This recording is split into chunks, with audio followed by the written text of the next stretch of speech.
So amputation, surgical amputation, here we will focus on surgical amputation. Surgical amputation of a limb is done to remove dead or unhealthy tissue that cannot be treated by any other means. Say suppose after a massive fracture or a massive soft tissue injury, or maybe diabetic foot gangrene, right?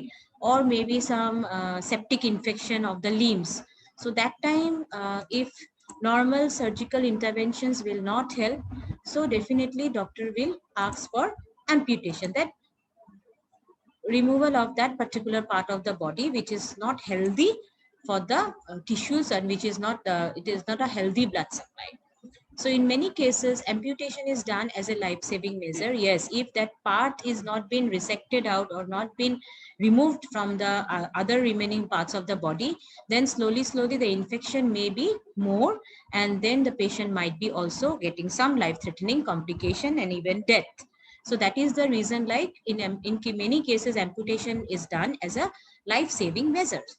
Now, here are some of the list of or indications or reasons for amputation, which are as like trauma, massive trauma, injuries from any accidents, combat, explosions. It may be bomb blast or maybe some kind of corrosive explosions, injuries, crushing injuries, or any other trauma that may needed amputation if the extension of injury is very severe, right?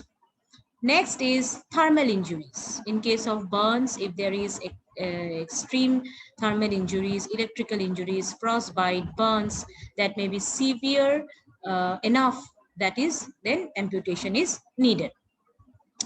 Then the peripheral vascular disease, we know that the peripheral supplies are very important, because from the peripheries only either like with the inferior and superior vena cava, blood will reach to the heart. So if there is any massive like major peripheral vascular disease, it may be Burgess disease, it may be like deep vein thrombosis. These are all the category of peripheral vascular disease. Then patient may have compromised blood supply, there might be necrosis, and in some cases patient may have to go for amputation. So most non-emergency amputations are done because of severely compromised circulation due to vascular disease. Then infection. In case of severe infection of the bone or soft tissue of a limb, amputation may be required. Osteomyelitis and gas gangrene are two examples of infection, right? Or in osteomyelitis also, we I think I have given you the example that patient may go for amputation in severe cases. And gas gangrene is also a complication. It's a type of infection which is sometimes very fatal. Next is congenital deformity. In some cases, amputation is advised to remove a deformed and useless limb to permit the fitting of a functional prosthesis. Yes, sometimes you might have seen children born with some congenital deformities, either like clubfoot. So those type, like, or maybe some other deformity. So it may not give a proper, the children may not be able to walk properly. So in that case, it is an advisable type of amputation procedure, so that the prosthesis can be fitted in place well. Then tumors, malignancy that does not respond to any form of therapy and threatens to metastasize throughout the bone, often results in amputation of all or part of a limb. Malignancy that does not respond to any form of therapy. Yes, it may be like malignant type of cancer or tumors which is already been metastasized throughout the bone and needed amputation.